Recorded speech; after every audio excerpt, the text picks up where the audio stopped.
Okay, we're going to look at problems 31 through 35 from the 2016 January Algebra 2 exam.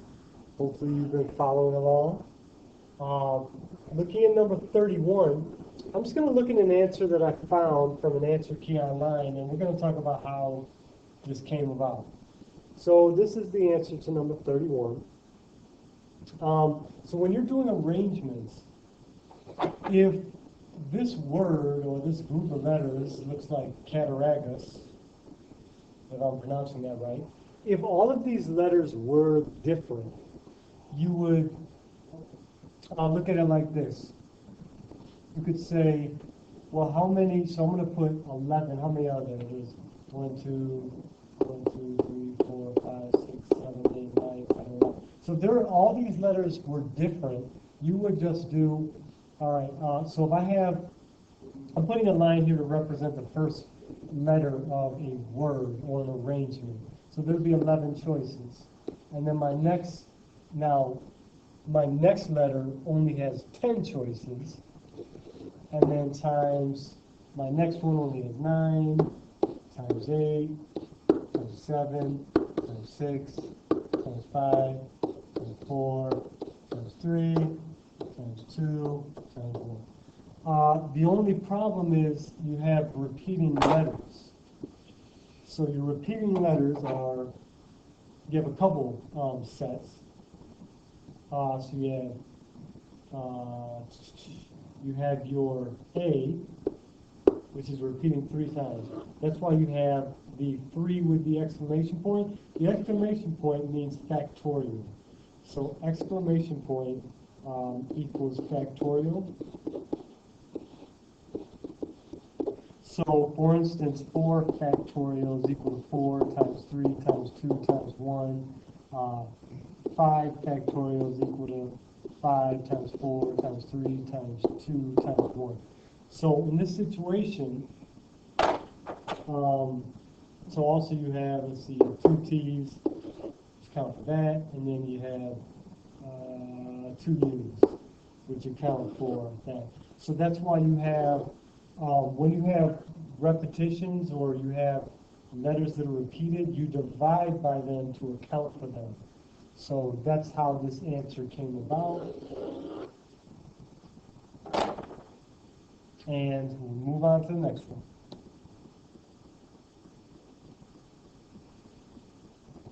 All right, number 32.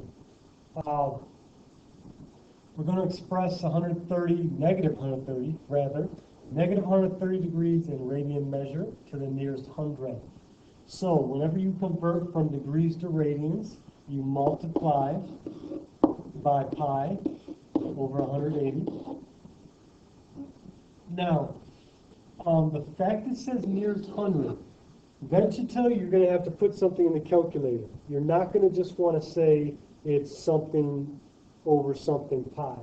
Like, for instance, this is going to equal negative 130 pi over 180. Now, you can cross out those zeros, and you really could say negative 13 over 18 pi, negative 13 pi over 18. But that's not rounded to the nearest hundredth. So you're going to want to take that and put it in the calculator. So, let's see, let's put in the calculator.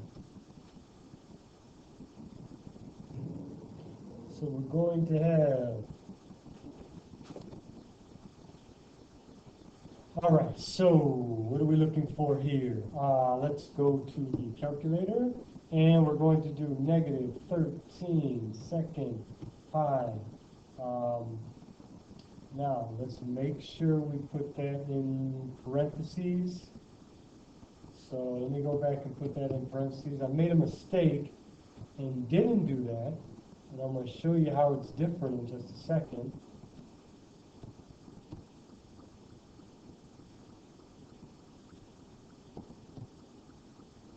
And you end up with negative 2 points.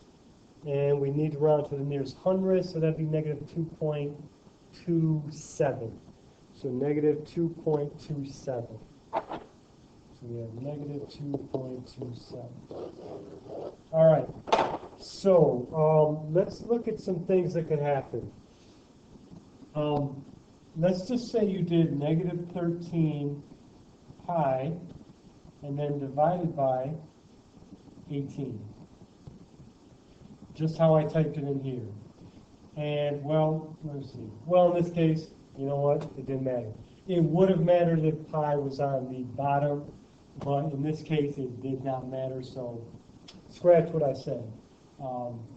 So if an example comes up that's like what I was thinking about, I'll tell you this again. All right. Also, you could have put it like a fraction and negative 13 pi over 18. What you don't want to do is negative 13 divided by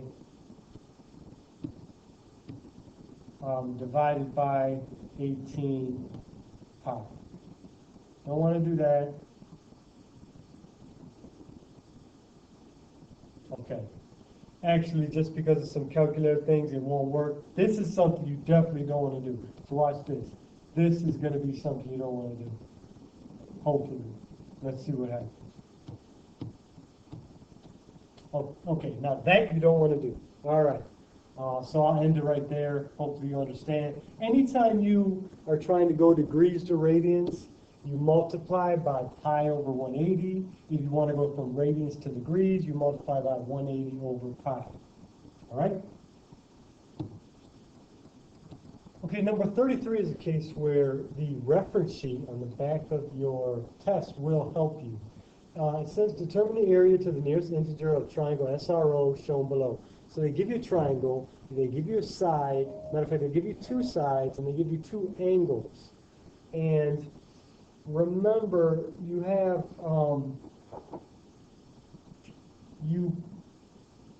the area of a triangle is 1/2 base times height. The only problem is you don't have a height here.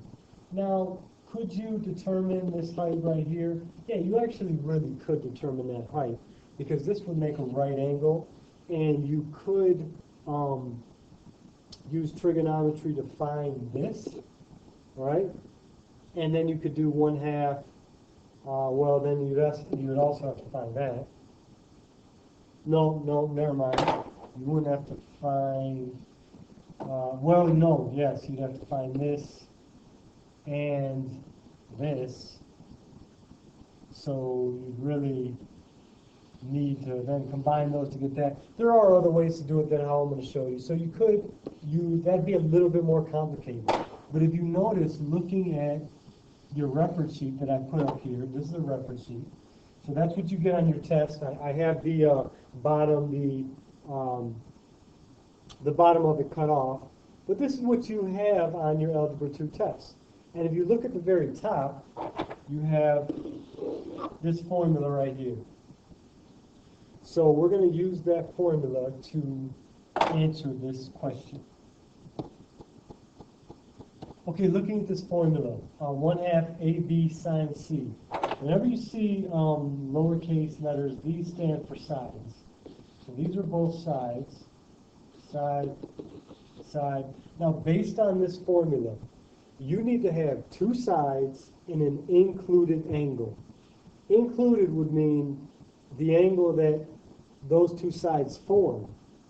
So, in other words, when I say included, I mean if I do this red and then I do this blue, right, so we'll do that, all blue, and that red.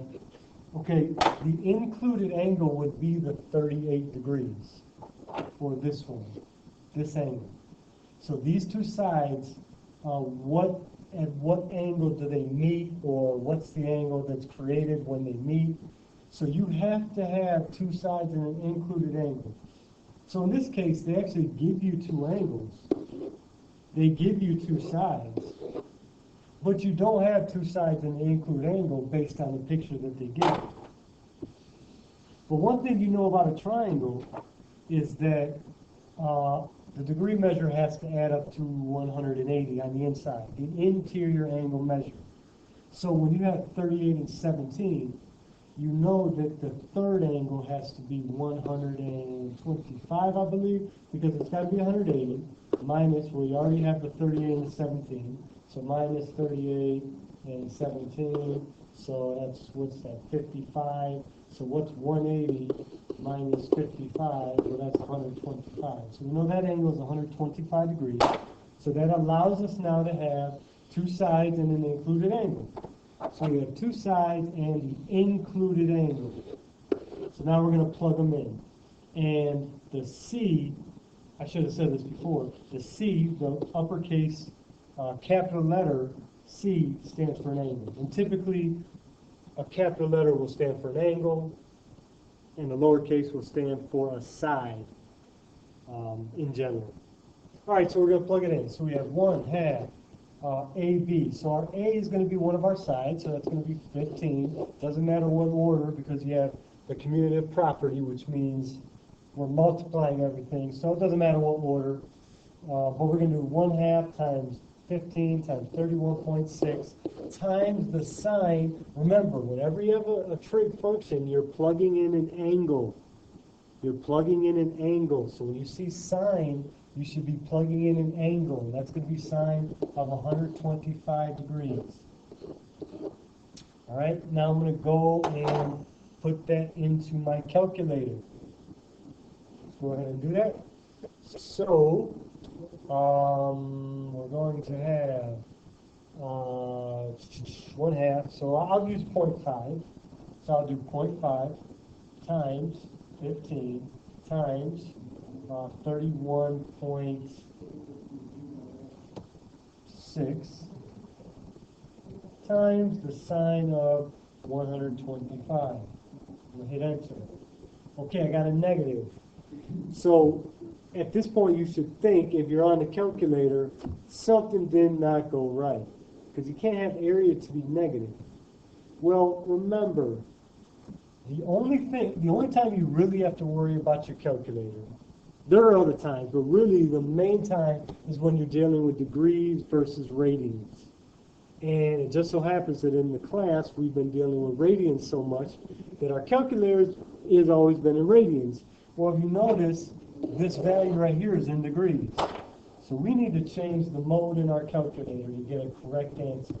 So be careful. This is something that can throw people off, but it's something you got to remember. So 15 times 31.6 times sine of 125.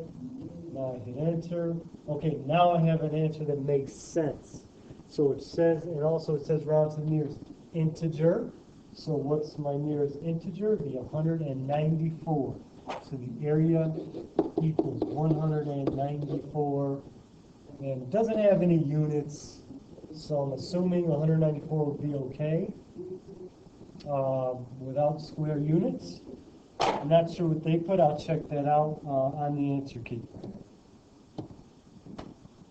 Yeah, I paused and I went to an answer key, and they only had 194, so I'm assuming that it does not matter. They don't give you any units. They don't say to do it to the nearest square unit, so 194 will get you the 2 points. All right, we actually did this one in class, but go over it again, be a little, nice review. So we're going to prove that the equation shown below is an identity for all the values for which the functions are defined. So we want to take the left-hand side, make it look like the right-hand side. That's the goal. This left-hand side looks pretty complicated. The right-hand side really not, just one function over there, cosine of theta. So let's deal, I like to make everything in terms of sine and cosine. I think that helps. So cosecant is the same as 1 over sine theta and sine theta. So we already have sine theta. So I'm not going to change that yet.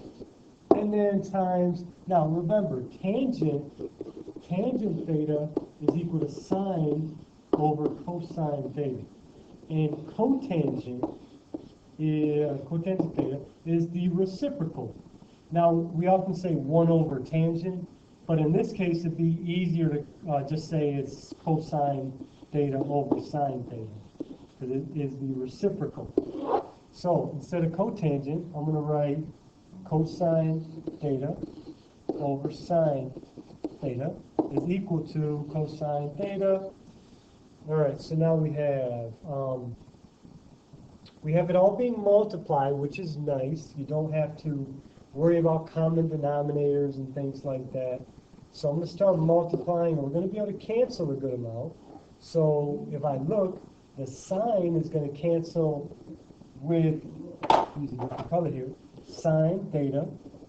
Remember, you can cancel top and bottom. You cannot cancel side to side. But if anything on the top or anything on the bottom will cancel, you can do that. So sine theta, and now instead of sine theta, it'll cancel out the square.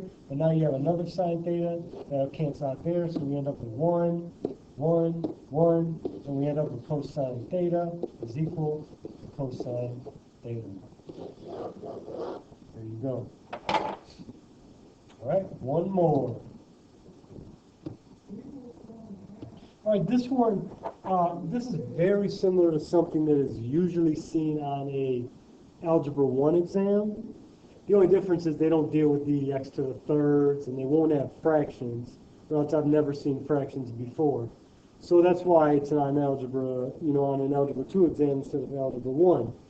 So the key is, when you have is subtracted from, you do the from first, and then you do the other one next. So I always like to rewrite it. 2x to the third plus 3 over 4x squared minus 2/9 x minus, now here's the key, you want to put this in parentheses because you're negating everything. You're subtracting everything. So it's 4/3 x to the third minus 5/8 x squared plus 7/9 x. All right, so now I'm going to distribute that negative. That's why it's important when you're subtracting, because you have to distribute that negative as if you're multiplying by -1. So now we're going to have 2x to the third plus 3/4 x squared minus 2/9 x minus 4/3 x to the third. Now you have a positive here, which changed to a negative when I wrote it here. Now you have a negative, which is going to change to a positive.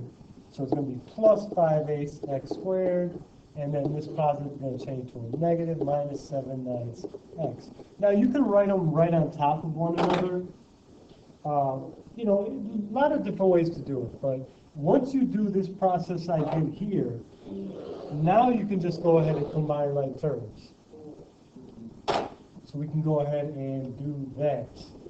All right, so we have 2x to the third and 4 over 3x to the third. Now, common denominator, you remember this is over 1, so in order to make that a common denominator, you'd have to change that to 6 over 3x to the third. So we have, and this is, remember, a minus, and this is a plus or a positive. So we really have 6 over 3x to the third minus 4/3, so that's going to be 2/3 x to the third. All right, now we have a different color, and now we have 3/4 x squared and 5/8 x squared. Well, let's see, you need a common denominator. So this one right here is going to be the same as 6 over 8 x squared, and you can combine that with the 5/8, and now you have plus 11 over 8 x squared. All right, and then we can deal with negative 2/9 and a negative 7/9 x. So if you have negative 2/9 and then you add a negative 7/9, that is going to be negative 9/9. Which will be, so because you already have a common denominator, don't have to worry about that. So that's going to be negative 9/9 x, which is the same as 1. So that's minus 1x or minus 1. Let me just go check that out and make sure I didn't make a mistake. I'll be right back. All right, I really hope that you found my mistake early on, because I did make a mistake here. And my mistake was